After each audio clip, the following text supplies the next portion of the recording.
A bird spends almost its entire life surrounded by something most of us barely understand: the sky. It sleeps beneath it, hunts through it, escapes danger in it, and crosses entire continents using it. But here's the strange question: does a bird actually know what the sky is? Think about it. You know the sky is a layer of atmosphere surrounding a planet. You know what's above it. You know what's beyond it. A bird knows none of that. To a bird, the sky isn't blue gas wrapped around Earth. It's simply reality. It's the place where food appears, where storms come from, where predators attack, where life happens. Which raises a fascinating question. If you spent your entire existence inside something, can you even recognize that it's there? And if birds don't see the sky the way we do, what exactly do they think they're flying through? Let's start with what a bird actually sees. Because here's the thing: a bird's visual experience of the sky is radically different from yours. Humans see three color channels: red, green, and blue.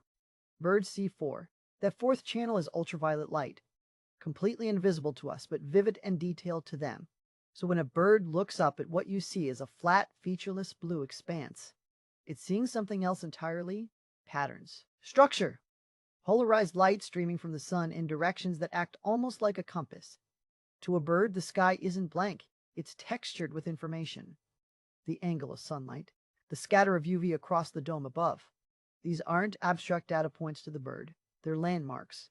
The sky, for a bird, is a map, and that map is extraordinarily detailed. Migratory birds like the Arctic tern travel from the Arctic to Antarctica and back every single year. Roughly 70,000 kilometers round trip, no GPS, no instruments, no understanding of longitude or latitude. Just the sky above them, read in ways we're still trying to fully decode. They track the position of the sun. At night, they swish to the stars, using the rotation of the night sky around the celestial pole as a fixed reference point. Young birds actually learn which direction is north by watching the stars rotate during their first few weeks of life. They imprint on the axis of rotation. But here's where it gets stranger. Birds also have magnetoreception. They can sense the Earth's magnetic field. The leading theory involves quantum mechanics, specifically a process in the eye where light triggers a chemical reaction that makes electrons sensitive to magnetic orientation. In other words, birds may literally see the magnetic field overlaid on their visual world. The sky, for a migratory bird, might look like a visual display of invisible forces, a kind of heads-up display baked into their biology. So a bird isn't flying blindly through an empty blue void. It's navigating through a space dense with sensory information. But none of that means the bird understands what that space is. There's a difference between reading a map and knowing you're on a planet. Now think about how birds respond to weather. A storm is coming, and a bird knows it.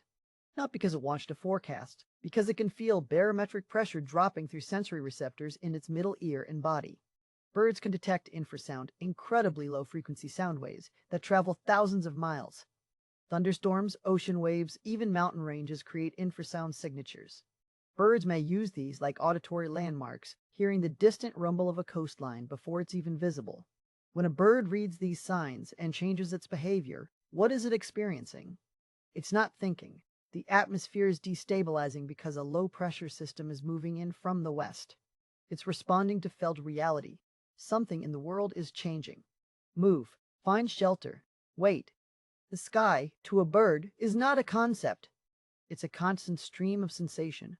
This is where the philosophy gets genuinely interesting. Humans have a tendency to think of awareness as the ability to name and categorize things. You're aware of the sky because you can say, that is the sky. But there's another kind of awareness, the kind that doesn't need words. The body's awareness.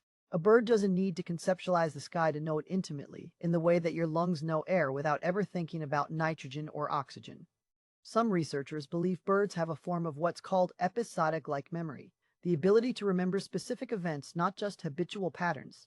Scrub jays, for example, can remember where they hid food, when they hid it, and who was watching when they did it. They update that memory. If they were watched by another bird when caching food, they'll go back and move it. That's not instinct. That's something closer to thinking ahead. So when a crow soars over a city, banking on a thermal it found before, returning to a rooftop it knows from last winter, some part of that bird is drawing on memory, experience, recognition. Is it conscious of the sky? Probably not the way you are, but it is conscious of something. The sky, filtered through millions of years of evolution into something immediate, personal, and alive with meaning. Here's a thought experiment. Imagine you were born underwater and never told there was a surface. The water would just be everything. You'd navigate it, fear it, hunt in it, sleep in it. You'd know its moods and pressures and currents without ever having a word for water. That's roughly the epistemic situation a bird is in with the sky. It doesn't stand outside the sky and observe it. It exists inside it, completely. And maybe that's a richer relationship than ours. We know what the sky is. We've named it, measured it, flown instruments through it, photographed its layers from space. But in doing all that, we made it an object, something out there, something separate from us. A bird has never made that separation. The sky isn't out there. The sky is everywhere the bird has ever been. It's home in the most complete sense of the word, not a place you return to, but a medium you never left. So what does a bird think the sky is? It doesn't think it's anything. It doesn't have to. The sky isn't a thought for a bird. It's a presence, a constant, detailed sensory presence full of information, danger, food, and direction, more intimate than any concept we could name. We look up at the sky and marvel at it. A bird simply lives there. And maybe that's the closest thing to truly knowing something there is.